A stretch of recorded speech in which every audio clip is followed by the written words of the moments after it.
let's get started.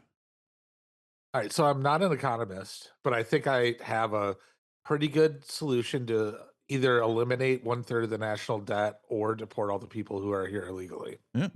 You ready? Mm-hmm. If we catch you, we'll remove your kidney and sell it for $400,000 because that's the value. Then we will deport you.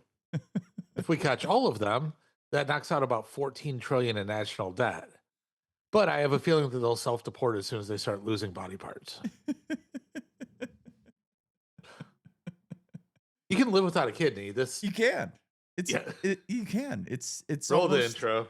it's almost humane. Uh, You're super laggy. I know. I can see. Okay. Can you hear me? Okay. Somewhat.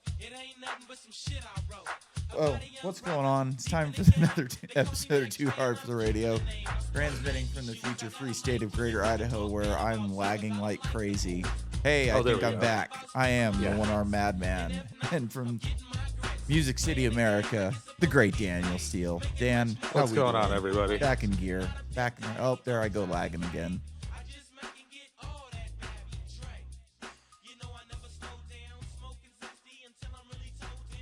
I think I lost you. We might be quicker with carrier pigeons. Yeah, we could be, right? Like, oh my God.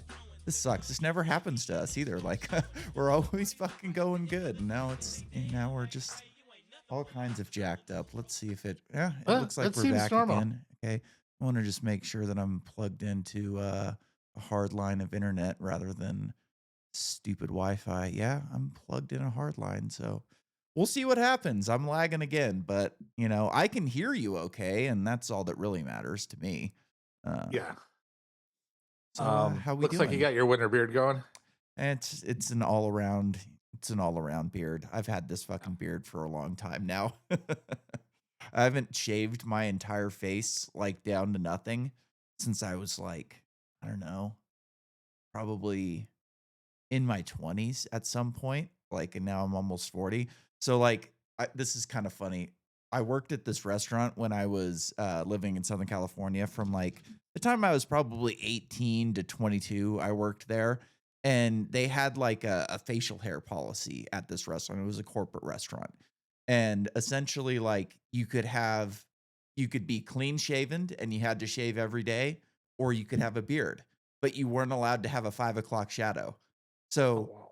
how the fuck are you supposed to grow a beard when you're working 40 hours a week and you're not allowed to have a 5 o'clock shadow? So essentially, they had a no beard policy. Yeah. Nobody working there had a beard, like none of the Unless you bartenders. had one when you started. Exactly. And they Yeah. didn't hire anybody with beards. Essentially, it was just a no beard policy, but they kind of like left a loophole within their like rules and regulations to allow it. So, anyways, I took like a 2 week vacation to go to a dirt bike race in Washington, and I came back with a beard, and they were fucking pissed. You gotta shave that. This and that. I'm like, I read the fucking rules. Like, you're a It's seven corporate o'clock, restaurant. bitch. Yeah, exactly. And like, I had a beard like yours when I showed up, and they were fucking pissed because I was gone for like 2 weeks, so it was enough time Yeah. to like actually go. So essentially, I've had a beard since I was like 22. I hate shaving. Like, I never was Yeah. able to use a razor. It just destroyed my neck. Like, my neck would just break out into these like hives and like zits, and it would just freaking kill me. And so I Oh, had to those are use the worst. yeah, so I had to use like a shaver and just get it as low as I could with that, and it would still make me break out and get rashed up and everything. So essentially, I've had a beard almost my entire adult life. So for quite a while I couldn't grow hair right here. Hmm. So like into my late 20s, I tried growing and just be like this little bald spot. And like, that's cute. And then like in my mid 30s, I just went on vacation and and I like grown a 5 o'clock shadow, maybe went to seven, and then I got a sunburn. And I'm like, there's no way I'm shaving this motherfucker and just gonna have like the Yeah. old clown beard. And it just grew in. But by the time I could fully grow a beard, I was gray. So it just grows in all white trashy like that all on its Oh, own. white trashy like that. A little salt and it used to be salt and pepper. Now it's all salt. Yeah, mine too, dude. I looked at a picture recently. It's like the picture that I have on like my Twitter and stuff like that. And I didn't take it very long ago. It was like I don't know, maybe 5 years ago at the absolute most, and I was looking at it, I'm like, "Holy shit," like, my beard was completely well, it wasn't completely brown. I started getting gray hair when I was 17. Like, Yeah. I literally like, in my head, like, I didn't have a beard back then, but, like, I started getting gray hair really early. But even in that picture, like, it looks brown, and I'm like, "Man," and I have it as, like, my dating profile that I don't use. Like, I've swiped right a million times on Facebook dating, and nobody fucking gets me Dude, back, so Facebook dating? I've tried it. I should probably try other apps, but it's just I don't know. I hate Uh, talking on the internet. I think chatting on the internet, aside from, like, a podcast, is pretty fucking gay in a lot of ways. Like, I was thinking about the other day, like, all these fucking people that are chatting on the internet all the time on all these stupid apps, it's pretty fucking gay. So one of my last internet dates, I went on this. I generally just kind of dated younger on those apps just because they were not long-term relationships. Expanded my age range when I went on Hinge, and I met this woman. She's my age, pretty attractive. We go out once, it's fine. Kiss at the end of the night. Go out a second time, and we go to this show. Then we go to a bar after, and she's all over me. And I'm like, all right, let's go back to your place. And she lived in the Trump Tower in Vegas. And so we get there, and she's like, let's have a drink at the bar. So we sit down at the bar. And she has this fucking rock of a ring on her finger. Oh, I'm nice. like, how much was that ring? She said $2 million. I'm like, oh shit. I'm like, let me see it. She's like, no, it's a $2 million ring. I'm like, I don't fucking believe you. She's like, all right, you better not drop it. And she hands it to me. I fucking fumble it and it falls on the floor. She picks it up and walks up and never Just talked to her leaves. again. Which I ended up much better off than some sugar mama. But yeah, that was quite the fumble of the ring. Dude, the last I've probably told this I know I've told this story on the podcast, and I don't know if I've told it to you or not, but I dated this chick. It's probably months to a year after I got divorced. And like we went out a couple times and she seemed to be fairly normal. And then like I went to her place one night and like the place was a mess. There's dog shit all over the fucking yard. And like it was just the place was a fucking mess. I was like, "Oh, this is not what I was expecting." You know, it's Yeah. kind of what I'm thinking. And then within a couple hours, she's fucking hammered drunk and just going out of control. And I was just like, "Oh, this is exactly the person I just fucking divorced." Like, the last thing I need is another fucking raging alcoholic, crazy fucking broad that's gonna destroy my life. So I like tried to get out of there, but I was being too nice and I didn't just leave. And I ended up sleeping with her that night. And Yeah. I got home the next day and I texted her something. I don't remember what I texted. I was just like, It's not you, it's it's me. it's over. Like, and I think I told her you drink too much and I'm just not fucking into it, essentially. And I Yeah. think at the time I wasn't drinking. Like I didn't start drinking again because I when I got sober off of drugs, I like quit everything. And I Yeah. didn't start drinking again until a few years ago. But I only drink like once or twice a year. It's not like I'm a drinker at this point. Like Yeah. I got hammered off of 2 old fashions when I went to dinner the other day. I'm such a lightweight. It was fucking hilarious. You know, everybody's giving me shit because 'cause they're all on their 3rd or 4th drinks, and I'm like Yeah. sapping on my 2nd. I'm just like, I couldn't drive home if I needed to. So anyways, this chick loses her fucking mind, essentially, like, which proving my point, you know, just Yeah. loses her mind. And I left like one of my favorite hats over at her house that night. And I don't even remember what hat it was. I think I probably threw it away. But a couple hours later, she shows up to my house and she's yelling and screaming like from my yard. And then she has my hat in her hand and she throws it at my door. And after she leaves, I go back out there and she had went 'cause I was giving her shit about the dog shit. I was like, "You want me to help you pick up the dog shit?" So she went and picked up every pile of dog shit in her yard, put it into my hat, and then threw it at my door. You can fix her.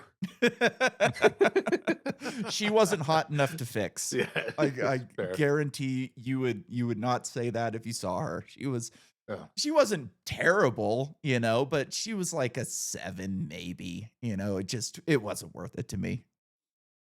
yeah, that's definitely got all the red flags out early, Oh, and yeah, you I still was got to happy. smash, Yeah, and you got to I got smash. to smash a couple times Yeah, exactly, and, you know, she had some big fucking gazungas on her. Nice. I would have been like, I just really feel like you need the strong embrace of a man, and I really can't do that for you. I'm sorry. It's not you, it's me. Yeah, I don't even think I said it's not you, it's me. I think I said it's you, essentially, Oh which yeah, is you why she definitely got did. so I believe fucking that. pissed off because I'm really bad at doing the it's not you, it's me thing. Yeah. I just like it's, not gonna work between us, blah blah blah. Why? And I'm like, you're an alcoholic. You drink too goddamn much. I can tell already. Like I've lived with one for the past fucking 10 years and I know all the signs, and you are that. And I'm not fucking into it again. Yeah, fair. Real quick before we get too into it, Yeah, yeah. the other one-armed friend has Ah, been making music again. excellent. If you like gnarly, nasty dubstep, I'm gonna send you this link. Please throw it in the show notes.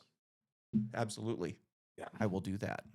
He's I actually hope he's starting to doing sound well. like himself again. He Good. got in a really bad relationship, and like his music was just like sounded like you were banging trash cans around, and he's like gotten more melodic, and it's really good to hear. So shout out Circa, the one-armed Zionist. Excellent. I can't fucking even wear my prosthetics right now. It's kind of hard to tell on the podcast, but I've gained like 50 pounds since I got hurt, since I broke my shoulder. Were you having a hard time putting weight on? Yeah, not anymore. I got it on. I'm Oh, I'm 205 fucking right now. good I was work. like 160 when I got hurt, Oh maybe wow. even 155. Between 155 and 165. My weight kind of fluctuates with 10 pounds, but right now I'm like 205, 210. Yeah, I like my peak or valley or whatever over the last couple years as I get down to like 212 Mm, and float around 215. But with the stress and the travel, I've been up to like 225 lately. And it sucks because I like go to put on business shirts that fit 3 months ago. yeah, It's like, oh, I need a sweater to throw over it. Um anyway, after the first of the year, I'm gonna stop drinking so much and hopefully lose that bloat. I had to put a zip tie through the buttonhole in my pants to go to dinner the other night and like loop the zip tie around the button because I don't have a nice pair of pants that fits anymore. Because essentially, I wear sweatpants every day. I don't give a fuck. Yeah. Like I just go out in sweatpants. I don't fucking care. Yeah. So I threw on my Carhartt khakis and they were not even close to fitting.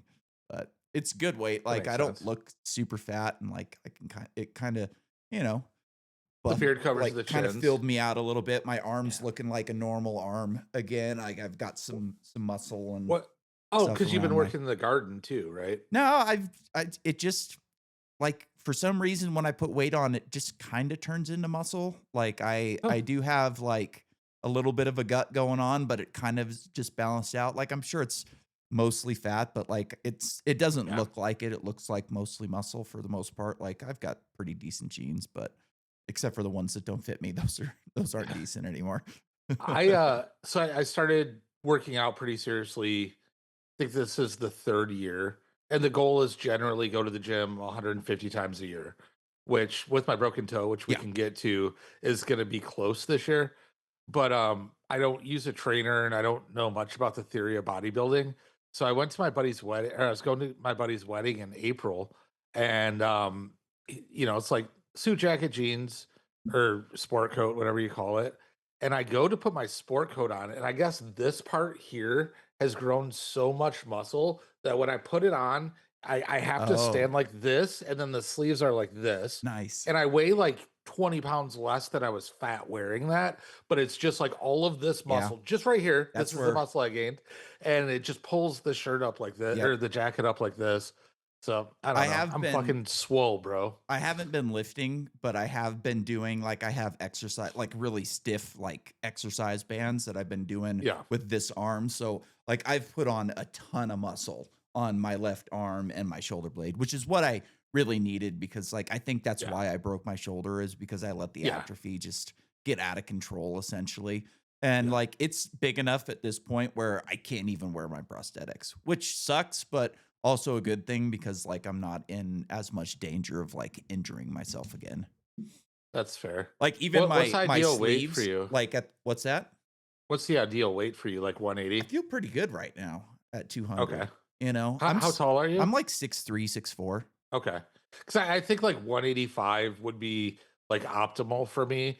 So like I was at like 265 when we first started doing this podcast, Oh wow. and moving to Tennessee, drink less beer, but the food that I eat, I either grow or know the person that grew it, and have been able. It's just like still go to the gym 3 times a week, which I was at 265. I was, um, and everything's the same except the quality of the food. How tall are you? I'm 6 foot. Yeah. So Yeah, you're not too much over what you should three be. inches, I should be bro. I think If I I should put be 5'9" on a dating profile, I'd never get laid. 6 foot, definitely getting laid. Absolutely. 6'3", I'd even get later. Yeah, I think I should be anywhere between like 185 and 205. Like I don't think I really need to get much more on it, but I feel better. Yeah. Like I don't feel like I'm carrying around a ton of weight. I'm actually like Are you it's able to shit yet? no, it's gotten Oh, worse. And like, oh, dude, shit my pants this morning. Woke up with a big pile of shit in my pants because I had to take a bunch of laxative last night. I take this medication called Relistor that's like it's like a it's not a laxative. It's a pill that like you know how opioids like block your neurons and yeah, your receptors? So you have those in your gut too. Like your gut is yeah. like a second brain essentially. And so it goes down into your gut and like unblocks the or blocks the opioid receptors so it doesn't affect your gut. And fucking for some reason my insurance stopped covering it this last time I went to pick it up a couple of days ago and they were just like no more. They're not covering it anymore. And it's $2,000 a prescription, so I'm not taking it Jesus anymore. Christ, Yep. dude. So we started taking these their coffees with functional mushrooms and shit in them. And when I started taking it, cleared me out. The first company that dealt with Rise, they like their tactics were terrible. So you go through the whole workflow and you click buy and they put you on a subscription without you knowing. It's like Oh, impossible for you to know that you're subscribing. So I'm like, fuck these people, never dealing with them again. And so I went to another one that was very transparent, like you are subscribing, click here. And it worked, like helped me shit really well, but it didn't bring down the bloat. And mm, my wife liked the other one better. So I have a bunch of the one that made me shit really well. I'll send you some and just yeah, see if it helps. try it. I'll try fucking You just anything. take I'll send the scoop with it. You just take a scoop, put it in water, shake it up, and Yeah. I don't know, maybe it'll work. On companies doing bullshit things, I bought a quick shifter for my bike here, which is Yeah. essentially it just cuts out the ignition while you're shifting so you don't have to use the clutch. That's not the Okay. important part of the story. The story is it is like a $350 part. So I order it, it comes from Europe, I get it, and then like a week later, I get a bill from UPS for $80. Tariffs. No, it was they didn't charge me shipping when I ordered it, and then after I get the product, UPS charges me shipping, which So pissed me off. I I uh I shipped some stuff to my buddy and it was like samples. It wasn't fully packaged anything. It's like here's some samples for testing with one of the products that we make. And the total value was $5. And a week and a half later, he got a bill for $25 from UPS for tariffs. Oh, maybe that's what it was. I don't think it said tariffs on there, but yeah, I don't know. Like the thing didn't. I checked on my order. I was like, why the fuck would they charge me shipping after I already got the product? Like you would think that it should be included when you No, order it on the internet, but I it think it's wasn't. UPS. I think it's UPS because Yeah, they've been doing that and it's bullshit. Like they it held up is. one delivery Sales should be and final after you decide that you want to order the product. I didn't sign up it for I has would nothing to do with the company. yeah, I would It's have ordered it UPS. anyways, but like Yeah. fuck you, UPS. Like that's bullshit. No, and when I sent it, they didn't say, "Hey, this might be subject to tariffs. This might be something." They just like let me send it, and then the tariffs were 5 times the stated value of the product, which is not true. So UPS is just raking in money over the fears of the big bad orange man's tariffs. Fucking crooks. Yeah, I really truly believe. I don't know the company that's selling bike stuff, but bike people aren't cunts like that generally. No, they're not. Yeah, It no, wasn't but their you know fault. who is? UPS. Absolutely. No, they're fucking crooks. All these Fuck people are you, Big fucking Brown. crooks. Yeah, no shit. I'm on one Brown tonight. box fucker. I'm gonna shit in your brown box and throw it on your door. We'll send that crazy bitch over with her dog shit. Yeah, no So if you shit. want to sleep with me, go to the brown box and poop in front. All right, let's get into it. I have a question before we get into some of this AI stuff. So, Okay. to me, it seems like these fucking people make up new words every couple of weeks, and I don't really follow on Yep. shit. You know what I Yep. mean? Inference. What in the fuck is Elon talking about with inference? I was gonna look it up, but I decided I'd ask you instead. So inference is when hold on. Inference is when so you send the thing out to the model and the model gives you your response. So it's like uh, a conclusion based on evidence. That's inference, and then there's training. So that there's two parts to the AI side. In training is like how ChatGPT makes their model, and then like I don't know, 9 months ago, DeepSeek came out and they said that they only spent 5 million to train their model, and it was effectively as good as ChatGPT. And then inference is when you send the prompt out and it gives you the information back. So it's just an answer. Yeah. Okay. Yep. Well, another useless word. And I kind of get this one, but just for the people following along, tokenization. Like, what the Well, fuck? so that's where it gets really complicated, right? Because they were trying to teach us about tokenization with uh, cryptocurrencies. Hmm. What the way that they measure how much power, it's like basically a gigawatt will give you so many tokens. Hmm. So it's a way to measure how much compute it took to do your thing. Okay. And then so, I'm sorry. That's how much context you can have. I kind of said that a little wrong. So you have these context windows that have so many parameters, and that's so many tokens. So you pay one price for the tokens in, so how much information that you put in, and then one price for tokens out. So it's like Grok 4 fast is this much for a token in and this much for a token out, and that's how much they charge you for the API calls. Okay. So I, when I go onto my, I don't remember what it's called, but the thing that I used to use for clips until they destroyed their site and made it impossible to use, you Mhm. buy tokens and it gives you a certain amount of clips that you can take from your Yeah. podcast, essentially. So But well, so that just is kind of like fuckery being on that's a the bandwagon. monetization and Yeah, the use of a yeah, word for monet. Okay. Yeah. Yeah. I got you. yeah. That kind So of makes sense. because like if you're, let's say you have 10 tokens and you get 10 videos out, that's a very static thing. Whereas if like one video is 8 seconds and one video is Yeah. 12 seconds, the 12-second video should cost more tokens than the 8-second video.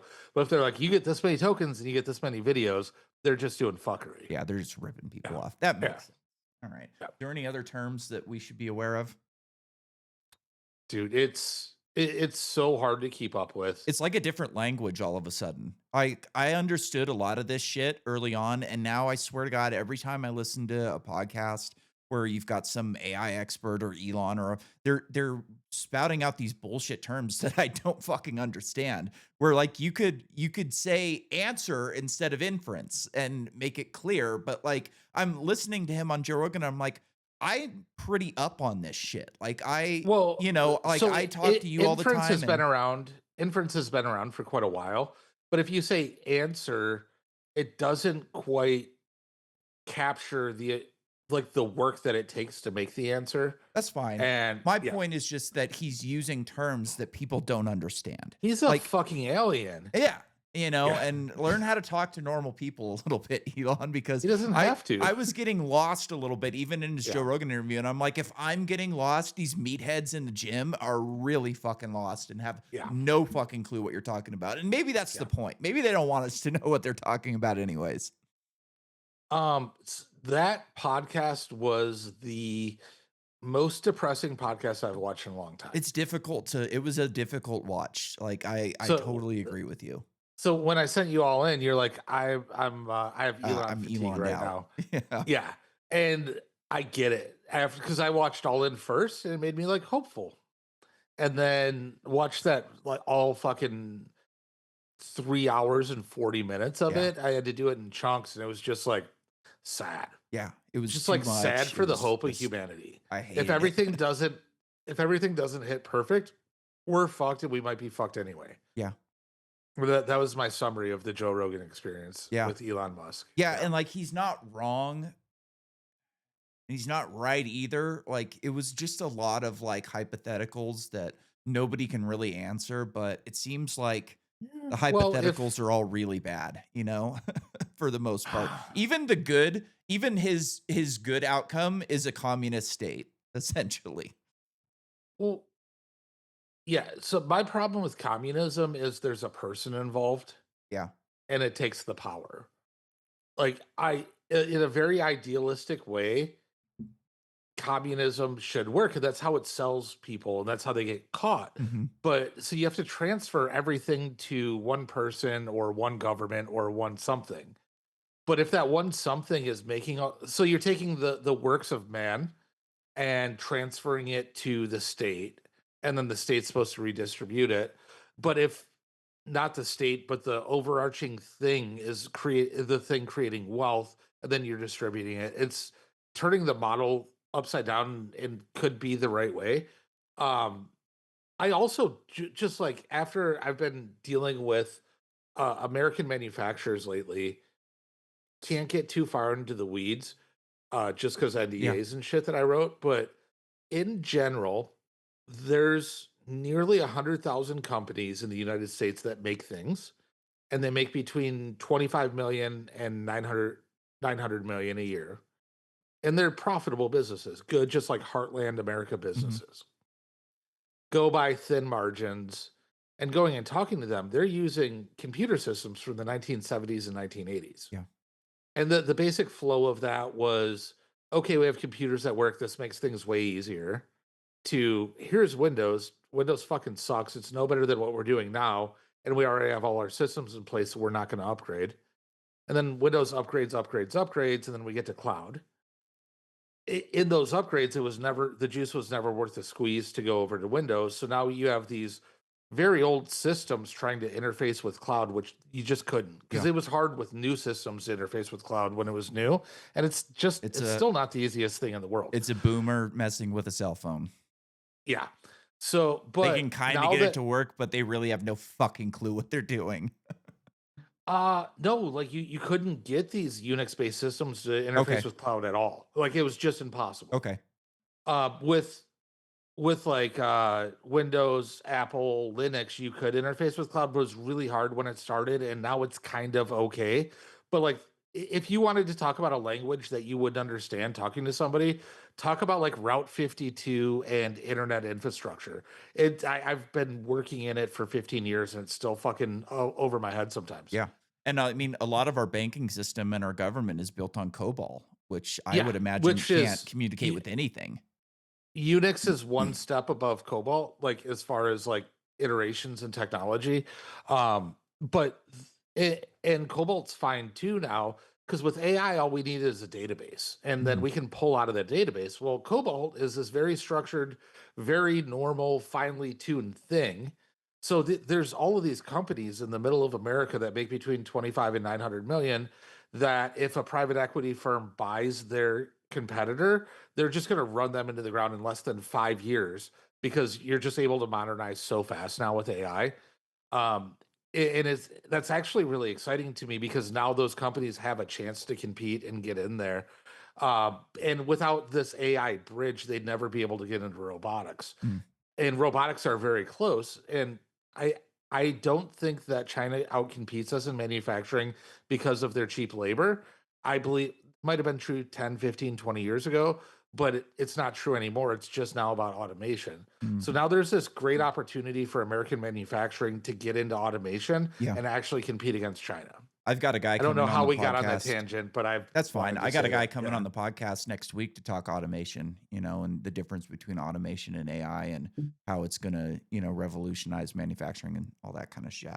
You know, One more like, when people go ahead. go ahead.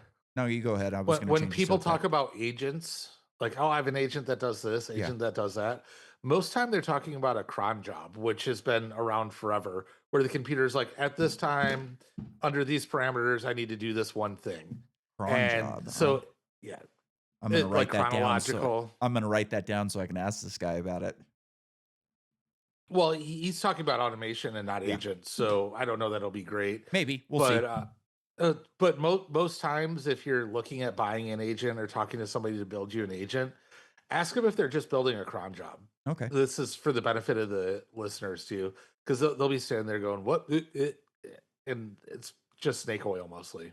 Gotcha. So one of the thing I wanted to talk like one more thing about big picture, and then we'll kind of get into the weeds of like some of the shit that he was talking about. But like one of the big picture things, so like his essential like optimal best case scenario was that like you're gonna have high basically UBI for everybody and High high income. income Yeah, UBI. So like yeah. this is my problem with this. So his idea was like we have to raise GDP enough to make it to where people can have no income and basically survive off of UBI. So we're talking about like a couple of big companies that are going to be producing this. So what you're going to basically make these big companies pay all of the taxes and then give away give the money away to their to the citizens so they can, buy, spend that money back into their company. I guess that's kind of the thought of UBI, which I don't think these big companies are going to be okay with.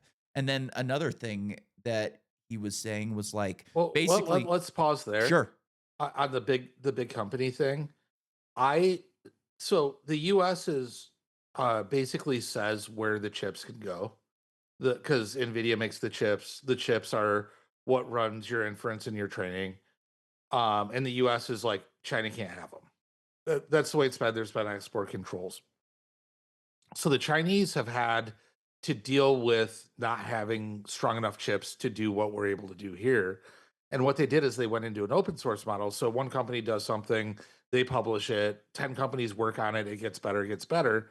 And now the most things that you would use ChatGPT for could do on your computer without going out and doing the inference, because the Chinese have innovated so much on these models to where we have these small language models that will do 80% of the heavy lifting without ever having to go out and hit a chip or a data center. Meaning that OpenAI, Anthropic, Gemini, they're pretty useless in 5 years, except in the sense of like physics, cancer research, things like that. But like the things that people do with AI will mostly be able to be done on your phone, and these companies are absolutely fucking useless. So that's why you see the scramble. Well, not you, I do, because I read every fucking Yeah. article that I can. OpenAI is making their own LinkedIn. They launched Sora, which was their TikTok competitor, which was the biggest flop, and they shit the bed on that one, like you did this morning, and we'll come back to that. Um, and then they're like, okay, we can do porn now. Just verify your ID. So they went from AGI, it's going to take over, to, hey, we're doing porn now. One, the porn thing, you have to verify your identification. So we're talking about digital identity Yeah. controlled by AI. Two, on the Sora thing, when it launched, I was like, this is going to be the most viral app that ever launched. I was really of that belief, because let's say I invited you and you put your cameo, I think they call it up there. Yeah. I could make videos with you and I doing riding mushroom rocket ships to the moon, like doing fun shit, being Yeah. as creative as I can. But they throttled it because the inference and compute is so expensive Mhm. that I've been a member for a month and I still only have one invite left. Had they opened that up, it would have been the most viral app to ever happen. But it's lost its pizzazz, and like I don't even open the app anymore. Kinda like you remember that, app that God, I don't even remember the name of it anymore, but during the pandemic, they had this app that came out that Tim Dillon was all fired up on, and it was just like a chatting app, essentially, there was no Hmm. video involved in it. Oh, Eh Club? No, there's no video. It's just talking. yeah. You just go into a chat room and Clubhouse. talk. Clubhouse. Clubhouse. Yeah, Yep. and that ended up just being a massive fucking flop. Well, what's funny is the company Clubhouse licensed the actual technology from somebody else, but it was the pandemic and everybody was sitting bored, and a couple of VCs, like very powerful VCs, were like, "Oh, this is fun. I can just talk. Yeah. Don't have to be on video. Don't have to produce. don't have to do this thing. We just shoot the shit. So it got like a ton of funding. And then the pandemic was over, and people are like, I don't have time to sit on my ass and listen to you idiots all day. And it just done. Yeah.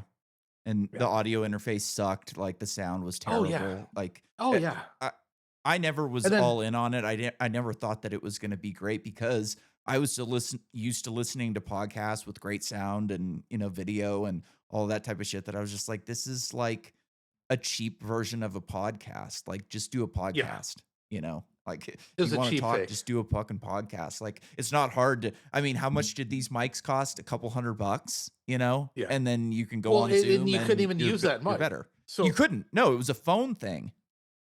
yeah, which I can see like the barrier of, all right, so today I worked and then I was supposed to have a meeting at 5 and then I had a bunch of work bullshit happen, so I had to cancel my meeting so I could make sure that I could be here at our scheduled time. I had to comb my hair back, throw my earbuds in, which are charged, talk into my mic. Instead, it's just like, hey, let's shoot the shit and see if people like what we have to say. So like I could see how that's attractive to somebody who's super Busy. worried about busy and worried about their image. Yeah, that makes sense. That does Yeah. make sense. Man, if I could be laying in bed on my Sabakawa pillow. Do you know what Sabakawa pillow is? Uh-uh. It's buckwheat or buckwheat. So the whole pillow is filled with buckwheat and it contours to your neck. Oh, I really? can't sleep without it now. I had to get a fucking travel pillow Oh, wow. because when I lay there's I went to I slept in a house recently that's worth $30 million and I I've been forgot there. my pillow. So imagine the quality of pillow. They had Gucci fucking wallpaper. I didn't know that Gucci made wallpaper. I slept on their pillow and I'm like, this sucks. I can't sleep. Sleep like shit. It Wow. just like it changed so much about my sleeping experience. I went and stayed in I went on a That's not an ski ad. I went on a ski trip. I went on a ski trip, when I was living in San Francisco, and the guy that I stayed with, his in-laws were fucking loaded. Like, his father-in-law was like a very high, powerful, injury lawyer, personal injury lawyer. So they had this, like, house on Lake Tahoe that was just fucking incredible. Like, their silverware was worth more than my entire life. you Yeah. know, type of thing. Their neighbor So was Leonard Nimoy. When you logged on to the Wi-Fi, you could see Spock was there on the fucking Wi-Fi. were you in Incline Village? I don't know. I don't remember. So Incline Village It is was on the right on the Nevada. lake. Like, they literally, Yeah. you walked out the backyard and the lake was right there. So Incline Village is on the Nevada side, and a bunch of rich people from San Francisco just went there so Probably. that they could pay no income tax because Nevada has no income tax. And I went to an event. I'm not going to say what it was, but it was at the golf course. So we're in the cheapest house you can buy is like $3 million. That's the starter home in Incline Village. So we're at this event with people with a lot of money at in Lake Tahoe in Incline Village. We go through, people make their keynotes, and then we all move over to the dinner table and like had a fine salad. And then they start bringing in our entree, and we could smell it from the hallway. It was fucking cod that was Ugh. broiled. It was cod with chimichurri on top, and it was broiled so hard that the chimichurri was solid, like crispy. Ugh. Yeah, so my wife and I just sat there and just like kind of Moved it forked our around on your fish plate. into the rice and like set it back. Carrot cake was dope though. Anyways, back to fucking Elon. Like, one of the things Okay. that really pissed me off that he was talking about is he kind of made the same point that we've made for a while on the podcast, that, like, if you're working a job that is literally pushing atoms, if you're working construction, if you're, some sort of manual labor, like, your job's going to be safe for quite a while. But anybody who's working in an office that doesn't really do much, you're kind of fucked. So what are we going to do? Are we going to take all these office workers and all of these secretaries and all these bullshit employees that don't really add any value to the company they're working for, put them on UBI, and then make construction workers all keep going to work? I I don't agree with I don't agree. So like maybe in 20 years, 30 years, which is not what I'm focused on, that might be a problem or an issue. But also let's go rewind 10 minutes ago in the podcast where Sure. we're talking about how most of our manufacturing companies, banks and stuff, and run on this old technology, it's going to take 30, 40 years to actually catch on. Um, and so a human can take a task and do it from end to end, right? So they can have this concept and then they can execute it and then they can verify that it's good and it goes out there.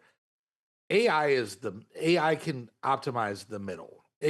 AI can't and will never conceptualize a creative thought. And AI can't verify because AI is trained on ones and Yeah. zeros and all that shit. It can't verify that it's good for the use case that it's at. So we can get much more efficient and maybe we go back to the ratio of households with one parent working and one parent not working. Maybe that's what happens in the next 10 years, but it's not just going to be a total annihilation of the workforce. And you see these companies like, oh, we laid off 25% of our staff because of AI.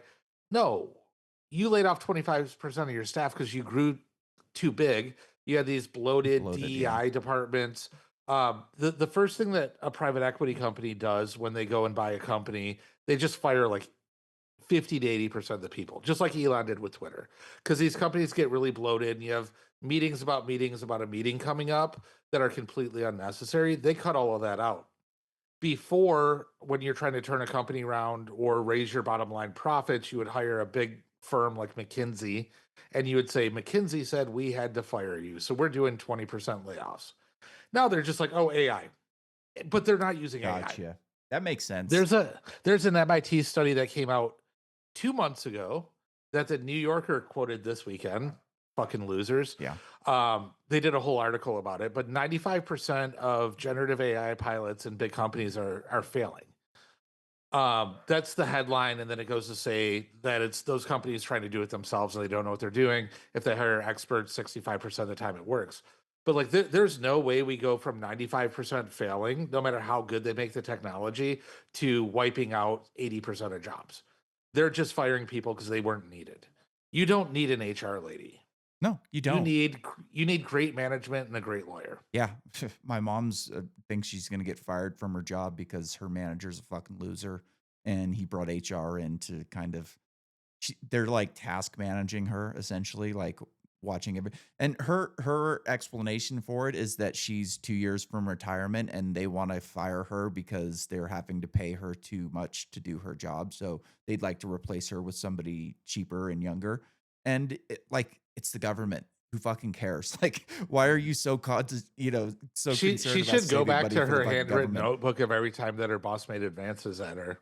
Yeah, no shit. And I was kind of telling her similar things along the lines. But like one of the things that he brought up in the HR meeting was that he has her every day. This is your task. Is it completed? Is it not completed? So she sent an email saying this task is completed. And he's like, well, you didn't put the date next to being completed or not. And she's like, the date's in the email.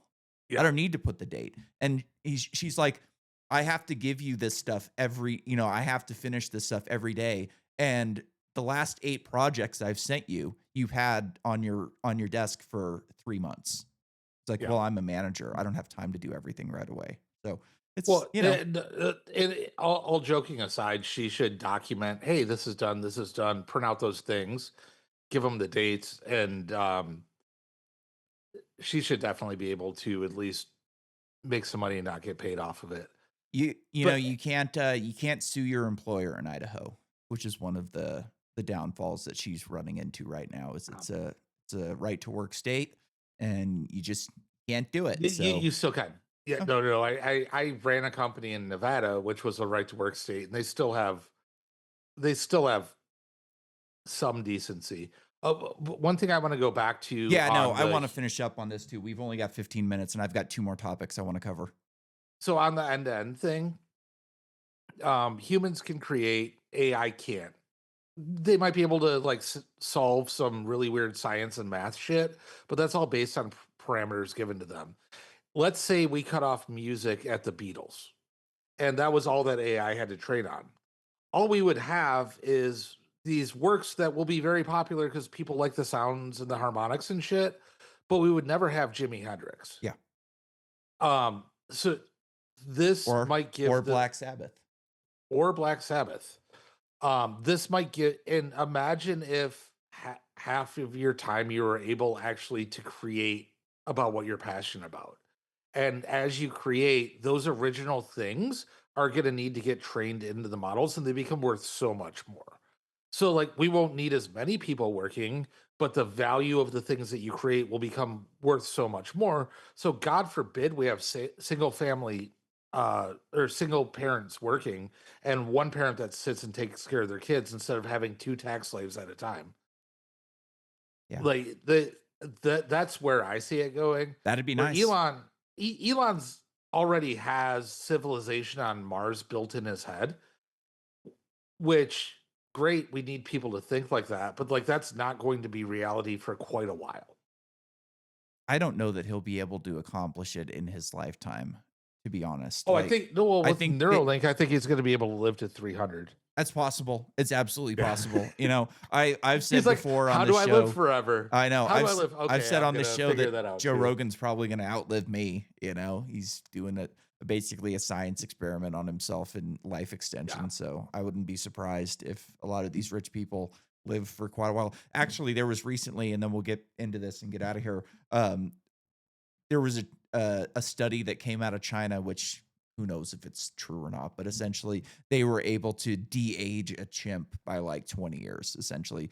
Brain function, plasticity, even skin. They were able to de-age this chimp by like 20 years. That's very cool. Yeah, I think it's fucking awesome, and I hope it's cheap enough that we get to use it. I would love it to be able to live to 100 and have good another good 60 years instead of just like Yeah. 20 good years and then another fucking 40 or something. Check your text. I saw that. What is that? I don't get it. Okay.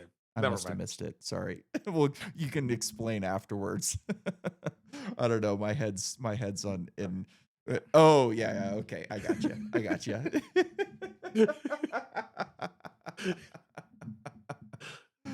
All right. So, another thing that he said on there was that like Apple is fucked. Yes. Apps are going away. Everything is just going Um, to be Node for your AI on the phone. I I can see that, and there's a lot of devices out there that do that. Not very well, but like it's like getting there. But Apple has made us so addicted to the endorphins of a like or a whatever, Yeah. whatever, that I just don't, because like I'm literally addicted to my phone. It is the hardest thing to Yeah, quit. I have my I'll be iPad sitting there with me having a all great day time. every day. Like I'll have it, my wife will make the most wonderful dinner, like really push it with like culinary techniques, and I'll still be like, or Nick, look at this meme. Yeah. You know what I mean? Like, how are they going to break that habit? I don't see that. Yeah, and my Is it thought going to make was people talk to each other? I don't know. I don't think so. And my thought was is like Facebook is essentially irrelevant if boomers and Gen Xers weren't on it at this point. So like, yeah, it's been displaced for younger people and it's not going to last much longer, but it's still around because people are used to it. The Gen Xers and the boomers are used to it and they're fucking using it. And nobody, our age really gives a shit about Facebook anymore. I don't ever go on my Facebook. Like, I don't give a shit what anybody Sure, says on it. It's all but think bullshit, about but this. people still use it. Think of Well, think about what Facebook was replaced by: Instagram and TikTok. And YouTube it's like, also. I'm huh? on YouTube all the time, and No, it's I would different, say but I would not say that much. YouTube is replacing TV. network television more than I wouldn't call YouTube a social media app, even though they have their shorts. Like I don't watch them, but even the shorts, like it crack. You're like flipping through, clicking like in just like 15 seconds, 30 seconds, these spurts of information. Yeah. Where Facebook's like, oh, here's why I'm so much more virtuous than you, or whatever. Instagram was like, look at my tits. And then TikTok's like, look at my tits on turbo. And like, how do you go from look at my tits on turbo to looking at nothing? I don't see that And happening. dude, Facebook is just too much. Like people are writing these long Yeah, fucking things and complaining. yeah, And I think that X kind of made a mistake when they got away from the short amount of characters. Like my buddy, God bless him, but like he sends me stuff all the time. These long fucking things about Bitcoin. And I'm like, why do you read this crap? You already put all your money. He's a Bitcoin maximalist. yeah. Like he puts all of his money into Bitcoin. Like he's all in. Why do you need to read this Like, hey, bro, long fucking I don't need thing? fucking homework. Yeah. And I like he sent me something the other day that was a Substack, and I looked at it and I was like, this is like 12,000 words. I'm not reading this. Like TLDR, give me a yeah. short. And a lot of times, like I'll take these long fucking text, threads on X that he'll send me, and I'll pump them into Grok and say, give me like a 200 word summary of this. And it breaks down to like buy Bitcoin. You're just like, dude, come on, give me something. Uh, dude, Bitcoin's down under 100K. I know. I saw that 99, 200 today. It's I should have warned you when I bought Bitcoin so that you could have sold yeah. until I sold, and then it would go back up. I was Because I too bought it scared like to sell. 115. I was too Yeah. scared to sell, No, just put the money, let it sit there, Mhm. wait till I'm working on something else. I get bored and I sell my Bitcoin, and then it'll go back up. Yeah, I've got money in like I have a financial advisor that has some of my money. Yeah. It's like a third of my money essentially is with the financial advisor, and then two-thirds of it is in Bitcoin. And he's doing well with my money. Like he's doing well with it. And I'm gonna probably yank another 50 grand and buy some more Bitcoin in the bear market and let that accumulate and do the same thing in the next downturn after that. So I'm Oh, playing the dude, long game. if you want to super gamble, you can put 5K and oh, I shouldn't say that. Let's talk about that after. Okay. Yeah. Last thing I want to cover, we got 10 Not more trying to minutes. go to Perfect. jail. Let's Yeah. so you sent me an interesting text earlier. Let me read it real quick. Where are we at? Here we go. It's too long to read, I guess, the whole thing. Our TPUs are headed for space. Sundar Pichai. Yep. From Google. So there there's the guy who did the Big Short, the movie Yeah. shorted, was able to do these derivatives and made like 800 million off of it. His portfolio is now like 1.4, 1.5 billion. He put 1.1 billion, so it's 1.4 billion. He put 1.1 billion into shorting Nvidia and those types of companies. He's like all in on there's this bubble bursting, and he's wrong. Um if so Altman has a deal with Microsoft that is like, call it 200 million. And if OpenAI went out of business tomorrow, Microsoft has more demand for that compute than the sweetheart deal that Altman got. So it would be better for Microsoft if OpenAI went out of business. I kind of feel like he has a hit on his head. It seems like the tech industry is not a fan of him. It seems like there's a lot of powerful people that don't like him, and I think he's going And what I'm bye-bye. saying is Not it doesn't not matter. necessarily that they're gonna kill him, but I think he's gonna be irrelevant in 10 years. He's dude, there's this podcast called BG2. It was Brad Gershner and Bill Gurley.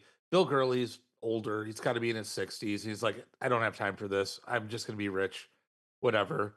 And Brad kept it going. So he had the CEO of Microsoft and Sam Altman on. And this I saw it on Friday. So it had to be published on Thursday or Friday.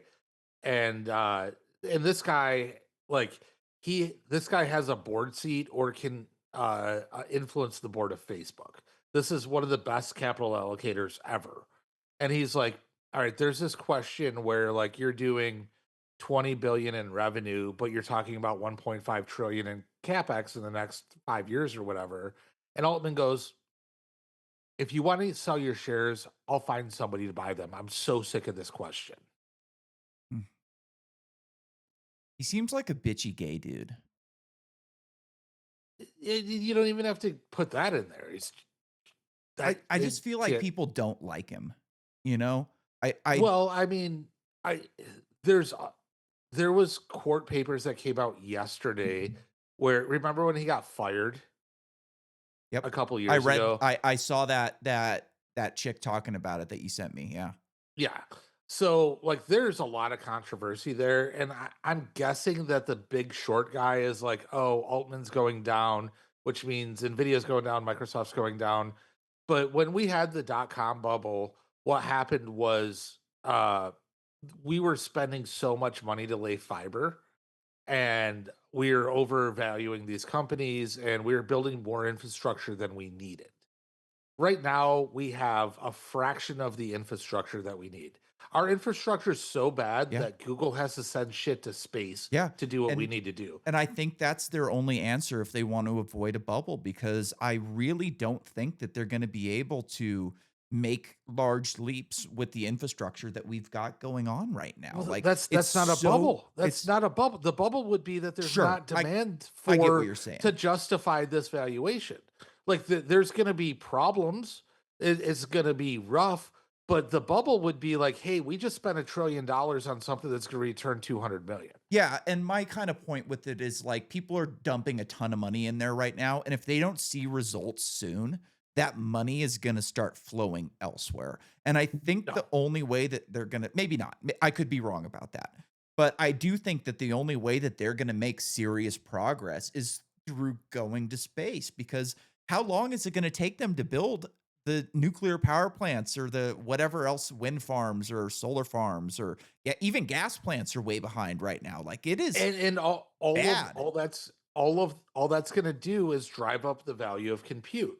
And Yeah, the people who make the chips hold we don't have a lack of as bad of a problem with lack of compute as we do with power, but we still like if we could 10x our compute power right now, we would have buyers for that compute. We don't have sure. enough power to do that. So that's why it's not a bubble. There's when the housing market collapses because all of these things were overvalued because we Yeah, were it was all underwriting these fake. mortgages. It was all fake, but like the demand for compute is there. Yeah, that makes And sense. yeah.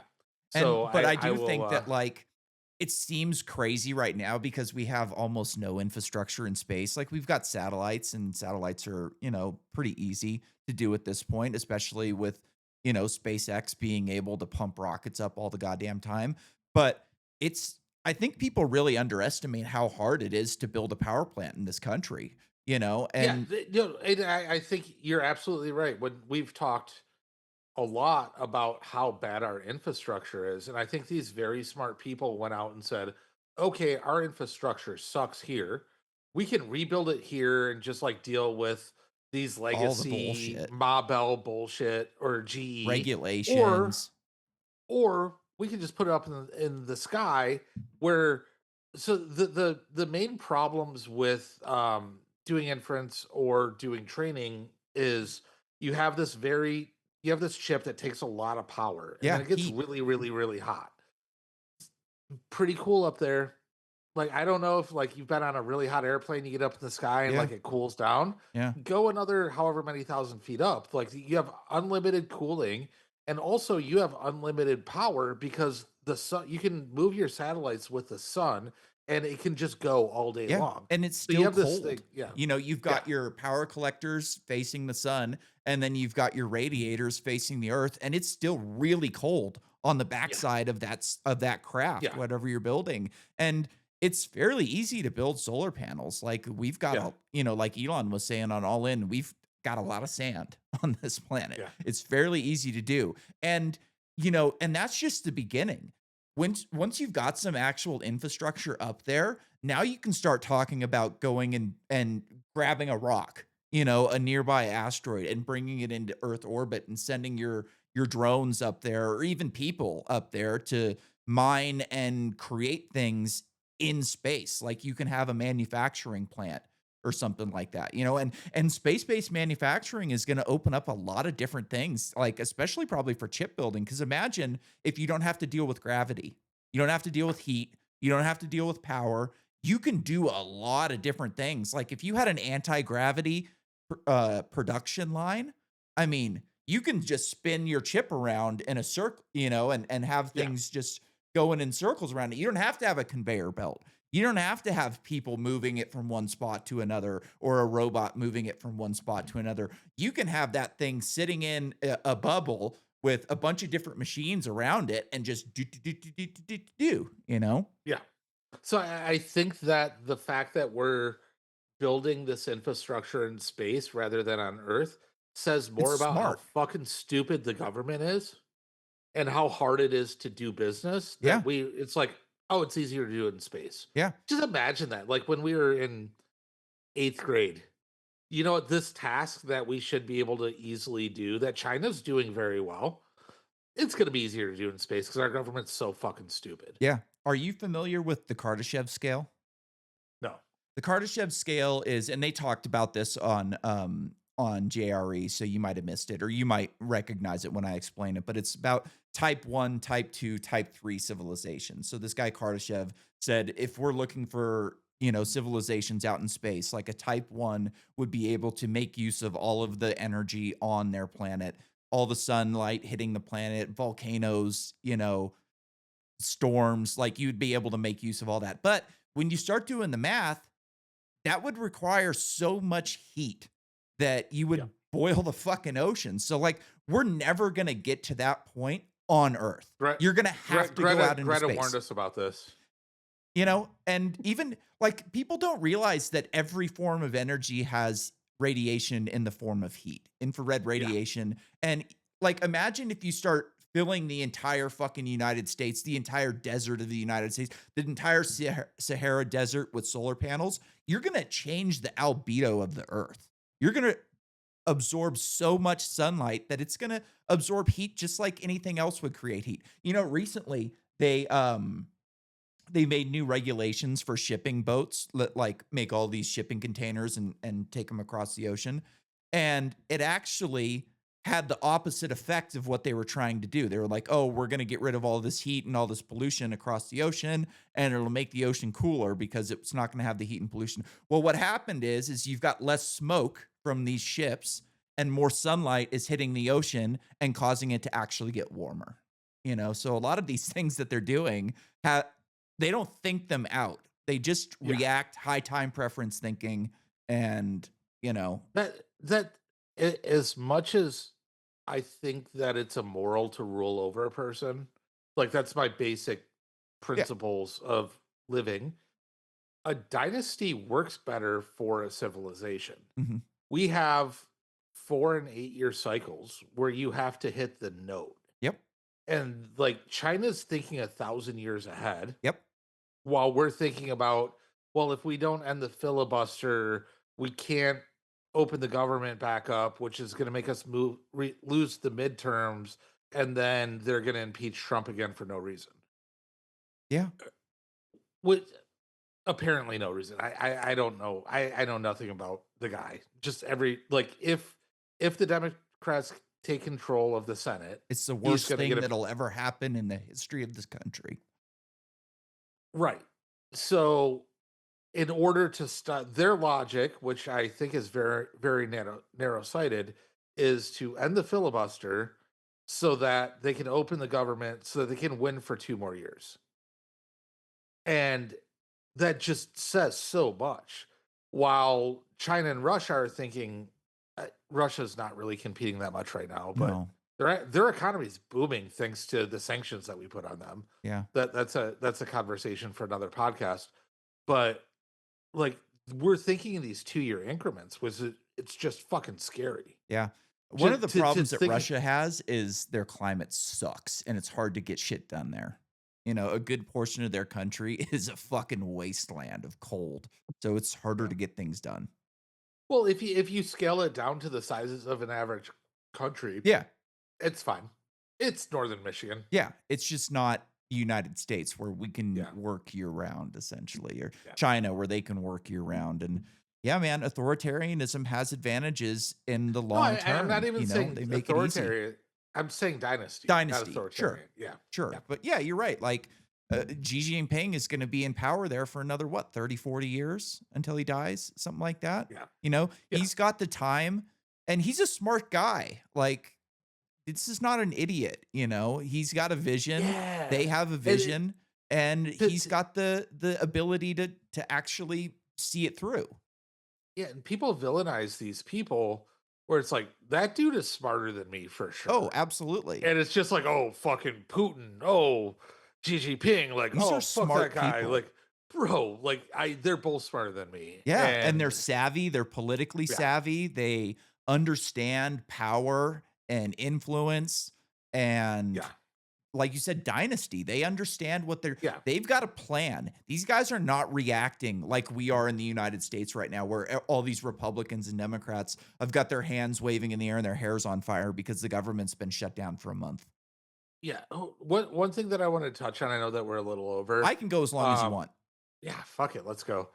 So, um, it looks like Harris is the front runner now for the nominee in 28. Wow. That's so And stupid. she's sitting there repeating the same lines that you see on clips from MSNBC.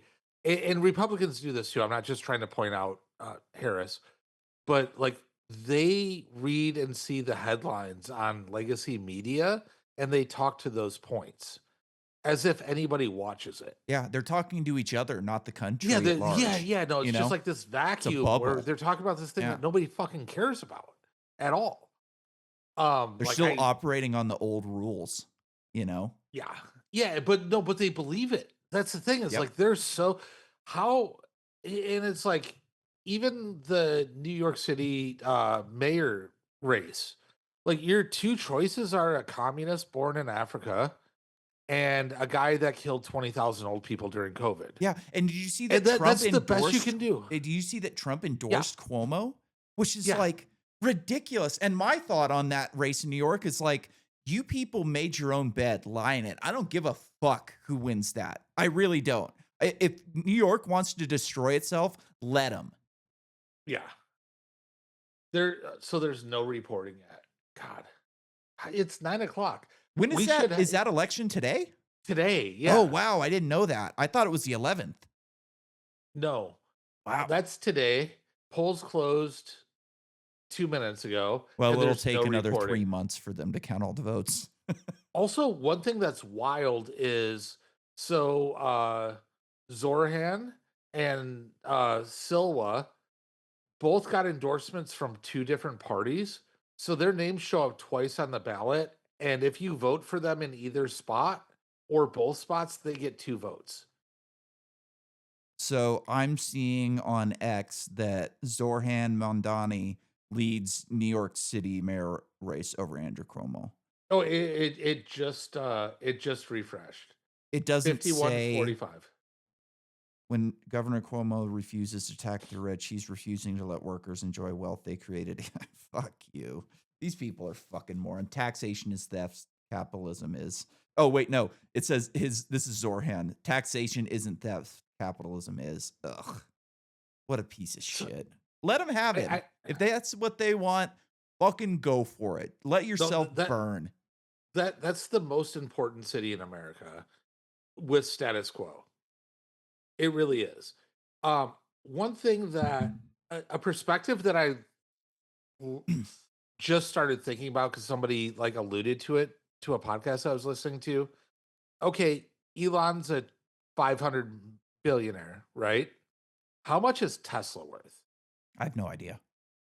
It's uh, Tesla is worth 1.5 trillion.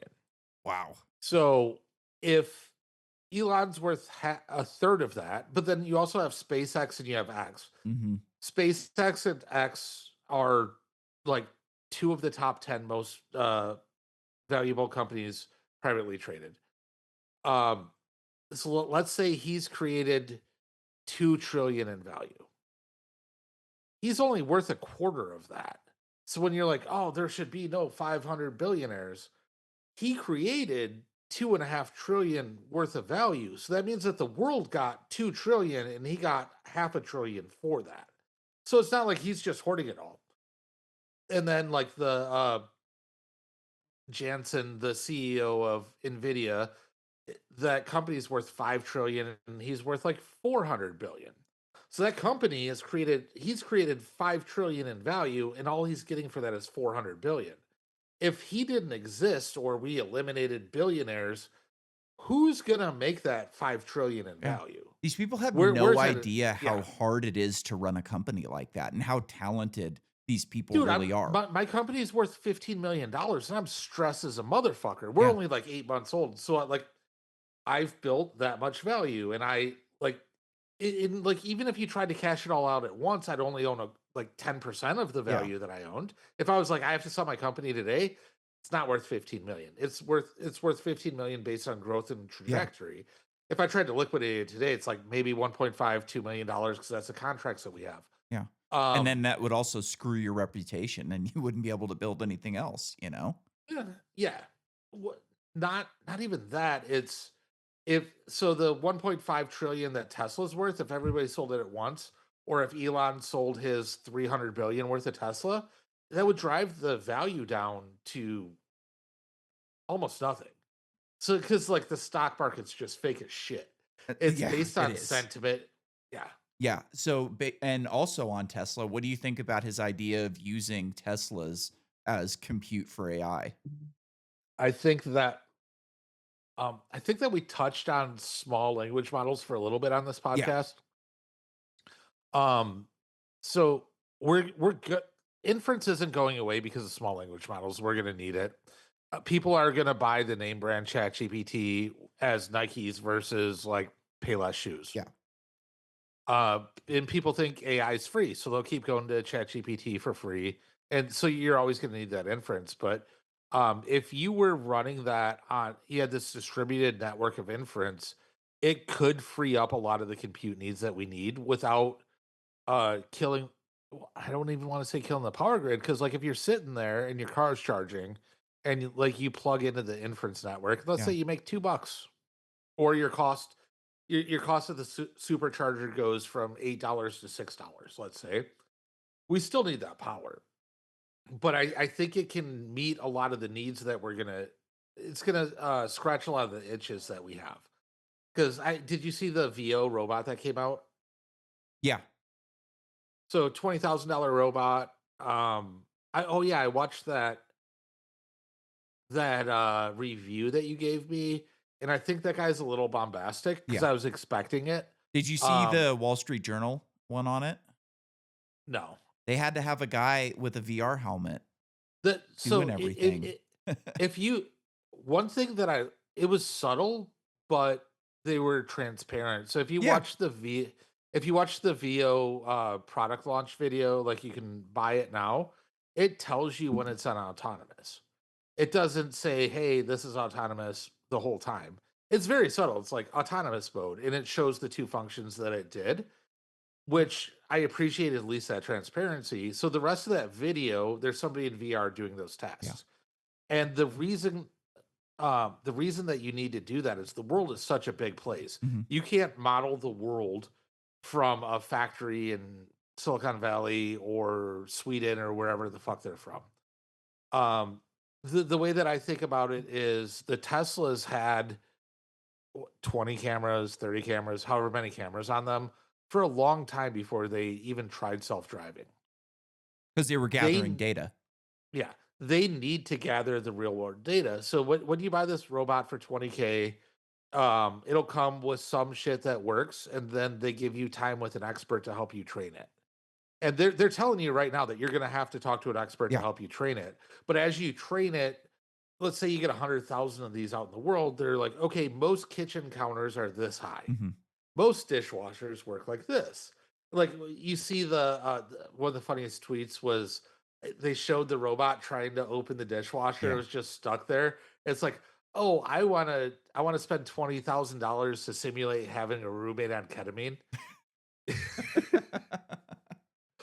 But you need that vision data. Yeah. So And it's gonna be like a beta mode for a couple years. yeah, yeah. And then like by the time they Mass have all of production starts, they should be able to do a lot of shit. they should be able to keep the same price too. Hmm.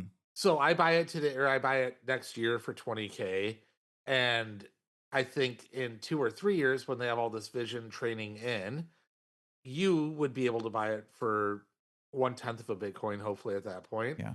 and it'll come and be able to do a lot of the shit that you need to do. Um, but it's important to do, I think. Somebody's got to do it. You think you're going to buy one? Um, so there's the whole Tesla board battle, which they Elon really put his foot on the gas, said we'll be able to sell the robots for 20K probably when we hit scale. And then we've heard nothing. And then on Rogan and All In, he's like, I'm not going to build an army of robots if they can kick me out. So That's yeah. I really do I not believe. I'm very hopeful that when he wins the board, which he should, um, that he'll announce the robot, and I probably won't buy this guy's robot. Yeah, wait for Tesla. Or Wait. I might have my company buy that guy's robot. Yeah. You know what I was thinking about was like, so in motocross right now, we've had two new brands come in and build bikes this last year, a couple years. Triumph came in and built a dirt bike, and now Ducati built a dirt bike. And they both had problems, and dirt bikes have been around for decades at this point. And these, Ducati's one of the biggest companies, motorcycle companies in the world. They're owned by Ferrari. That whole group owns them. There's a lot of money going into Yeah. this, and they're still having issues. So anytime you have like a launch of a new product, a completely new product, you're going to have problems. There's just no getting around it. And a lot of times it's best to wait and not buy that first, Yeah. iteration of it, because it's not going to be the best version. As soon as that robot is out, I would imagine that half of the sales on that robot are going to be people that are also trying to build robots, because they're going to break it down. They're going to look at everything it does. They're going to try and get as much data off of the thing as it. Even the motocross companies do that every year. They've got test Yeah. riders that come in when they do every 4 years. They kind of revamp their bike and make something different. Their test rider is riding every other brand's bike because they want to see what it does good, what it does bad. They put the frame onto like a machine that, pulls on it and pushes on it and sees how much tension it has in any situation, because they need data in order to make the right decision. So I would imagine that's going to happen with this as well. Yeah, and there's a certain amount of expertise that is needed. I was at dinner with this guy, I don't know, 2, 3 months ago, and he buys real estate. And he buys real estate particularly where there's shops in the bottom and apartments up top. And I'm like, oh, AI is going to replace your job in like 10 years. He's Yeah. like, that's not possible. I said, well, what do you mean? He's like, I can go and stand on a corner for 20 minutes, knowing the time, like Tuesday afternoon at 2 o'clock. And I can see how many people go into the shops. I can see how many cars pass by. And I can tell, I can look at the state of the building. I can look at cracks. I can say, okay, that's going to be a long term problem, going to be a short term problem. Like AI is never going to have that expertise. Um, and so like this is also why I'm just not scared of AI replacing everybody. His expertise is going to go up in value, and well, maybe 20 years AI will be able to do that. But like that nuance, like you're Ducati, like you should be able to come in and just dominate that market because you have so much money. But the bike manufacturers that have been doing for 30, 40, 50 years have been talking to riders, and they're probably have Yep. riders on staff. They have They probably so have a much passion data. for it. They have so Yeah, much data, but it's and not they have a like passion. data. And, It's not ones and zeros data, it's feel. yeah, and a lot of it comes down to feel. These things are all computerized now. So they'll come out with a new bike and go, this is how the bike should be set up. We've done all the data. We see that it performs best when it's at this setting. And then the rider Yeah, rides it and goes, we need to do this and that and that and yeah, this. And they go, well, the data says that, it should be this way. And it's like, I don't care what the data says. I'm the guy yeah, on the bike. I know what it's supposed to feel like, and yeah, it's not doing it correctly. And they yeah, have to change, and figure out, why is our data telling us something that our rider doesn't agree with? And, yep, you know, the Japanese are some of the best engineers in the world. These guys that are building these bikes are fucking smart. They're yeah, very smart. Like you said, they have a passion for it. One of the big problems these guys have is they're taking the bike each weekend is a new track. It's a new supercross track. It's different dirt. It's a new motocross track. It's different dirt. It's different weather. And all of these companies have years and years of data. So they can go back and say, okay, when was the last time that, we were at this track? The temperature was like this. The dirt had a certain consistency to it. What did we do to the Humidity. bike? Yeah. Yeah. What did we Yeah. do to the bike to make it perform well? And after every time they go out on the bike, they have a download with the team. They go, okay, this is what the bike did. This is what it should be doing better. Maybe we should try doing this. And they have all of that data so they can look back. And the next time they go there, they go, okay, last time we tried this and it didn't work. So why didn't it work? What direction should we go in this time? And they're able to make corrections over time where Yeah. these new bike companies, they're coming in blind. Yeah. And that's my hope for humanity. Yeah. Is that AI is coming in blind. Yeah. On that note, Let's roll get the the fuck music. out of here. Oops. I hit the wrong button. There we go. Full of a Hennessy.